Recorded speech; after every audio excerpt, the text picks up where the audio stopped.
Hi, welcome to Chef's Corner.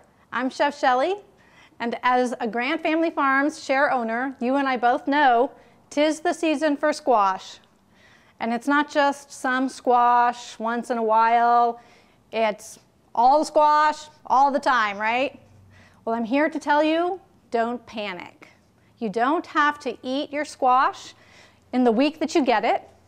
There's a couple of great ways to preserve the squash, and we're going to talk about that today. One of the great ways is to simply put it in a cool, dry place. So your basement, someplace where the temperature doesn't fluctuate very much, and it can stay down there for up to 6 months. The second way is to cook it and freeze the flesh for a later use. So squash is one of those vegetables that does really well with all types of cooking methods, but in my opinion, roasting is one of those great methods that elevates the natural sweetness of squash. Roasting is a cooking method whereby we use high heat to add caramelization and intensify the flavor of any given ingredient. So we cook usually in the oven at a temperature range between 400 and 450 degrees. And that adds layers of flavor and delicious caramelization to any ingredient that you roast. There are two really simple ways to roast squash, and this applies to all winter squash that you might get in your basket. The first one, super easy. Take the squash, in this case butternut squash, take your knife and just make a little indentation in the skin with the tip of your knife. This is just going to allow steam to escape. And then take this whole thing, chuck it in the oven. And then about 30 to 45 minutes later, take it out. When it's nice and tender to the touch, not so mushy that it collapses, but tender to the touch. Once it's cool enough to handle, you take your knife and trim off the stem end and the root end, cut it in half, and take out the seeds. And peel it. Peel comes off nice and easy once it's been roasted, and then we can cut it up. So you have this really nice cubed cooked squash that has any number of applications. So here are some ideas. One of my favorite things to eat is a tart or a quiche with cubed squash like this, chunks of goat cheese, and a little bit of egg whisked together with some milk and baked in a crust. It's delicious. So this is a great addition to any quiche or tart that you make. It's also awesome as a mash. So for your Thanksgiving or holiday table, you take the squash, put it in a mixer or mash it up, blend in some butter, little bourbon of course, and some warm holiday spices like cinnamon and nutmeg. Delicious. This cooked squash is also awesome in quick breads and muffins. And you can take these cubes, put it into a little Ziploc bag, and put it in the freezer for later use. Now the second approach that you can take with squash is to cut it in half and take advantage of the opportunity that roasting provides in really developing that caramelization and additional sugars, bringing out the sugars in the squash. So it's fairly easy. We just take the squash and we cut off both ends. So we're making a nice flat surface on both sides, and then we stand the squash up like this. And then we take our knife and we cut the squash in half from top to bottom, just like this. So no fingers in the way. All of our fingertips are up. There's no possibility of cutting ourselves. And then we take the seeds out, and we season the squash with a little bit of olive oil. Good? Awesome. And a little bit of salt. Rub it in. And then we place it on our roasting pan, cut side down. And usually what I do is I stick a few garlic cloves in the seed cavity here, tuck those in on each side. And the nice advantage to roasting squash this way is not only do you get the caramelization from the whole roasting process on that entire cut side, but it leaves you this whole extra space to roast something along with it. And this is the perfect opportunity to get all of your ingredients for a delicious squash soup roasted at one time. So in this space, I'm going to put some nice chopped onion and apple. You didn't have to finely chop them, just rough chop because they're going to roast in the oven. A little bit of olive oil and season with some salt. Toss it right here on the sheet pan.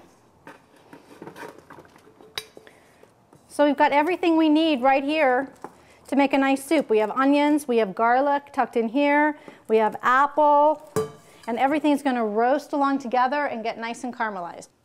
So into our nice hot oven, about 425 degrees. This takes about 30 minutes, and when it's done roasting, it comes out looking like this. And you can see how nice and caramelized that squash is now. So that adds just another layer of flavor when we're making our soup. Our garlic cloves are nicely caramelized, and the apples are beautiful and soft and have that nice brown color. That's going to add really great flavor to our soup. So we'll come over here to our pot.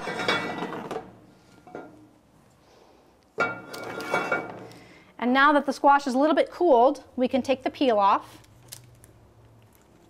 So once we have the peel off, you take this entire thing and dump it into your pot.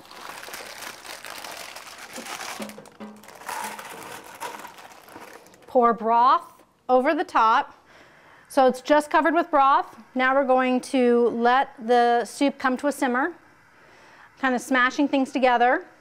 Once it comes to a simmer, we'll let it simmer for about 5 minutes, just allow the flavors to melt, and then we're going to blend it. You can blend it in a blender, or you can use an immersion blender, which I'll show you how to use. So we've been going about 5-7 minutes here. We'll take it off the heat and bring it over to where we're going to blend it. So we basically want to puree it, and you can puree it using a blender in batches, or you can use what's called an immersion blender, which is this tool right here. And I like the whole idea of the immersion blender because you're only using one pot.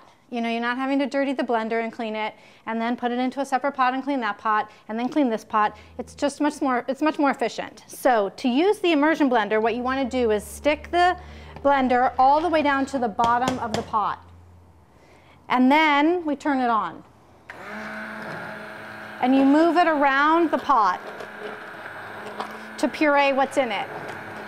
You never want to lift the immersion blender up because that will cause all of the ingredients to go flying everywhere. So you keep it on the bottom of the pan. If you want, you can tilt it like this, and that helps bring the ingredients underneath the blade. This is a gorgeous, like orangish brown color because of the roasting of the squash. And it's nice and thick. So remember when I said we were going to pour the broth on top just to cover the ingredients, right? That's my little trick when I'm making pureed soups. Because you never know exactly how much broth to add, because it might be thick. If you're doing squash, it might be really thick puree. So if you add broth just to cover, you're always safe. It's always going to be nice and thick, and then you can thin it out after you've pureed it, and you can adjust the consistency to what you like.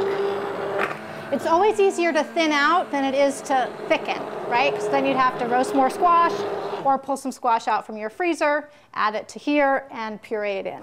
Okay, so I have a nice thick puree here.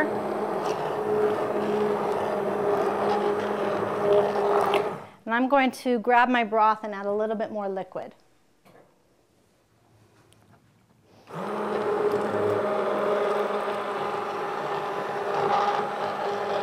Now the best part, taste it. It just has such really nice sweetness and a roastiness from the caramelization. A little bit more salt though, it does need. So I'm going to put that in. Taste it again. Clean spoon. Very delicious. Very delicious. Now, if you want to gild the lily, it's perfect for the Thanksgiving table and for the holidays. If you want to gild the lily, you can put in a little bit of heavy cream, and that will just make it a little bit more rich, soften the flavors a little bit more elegant. try it again.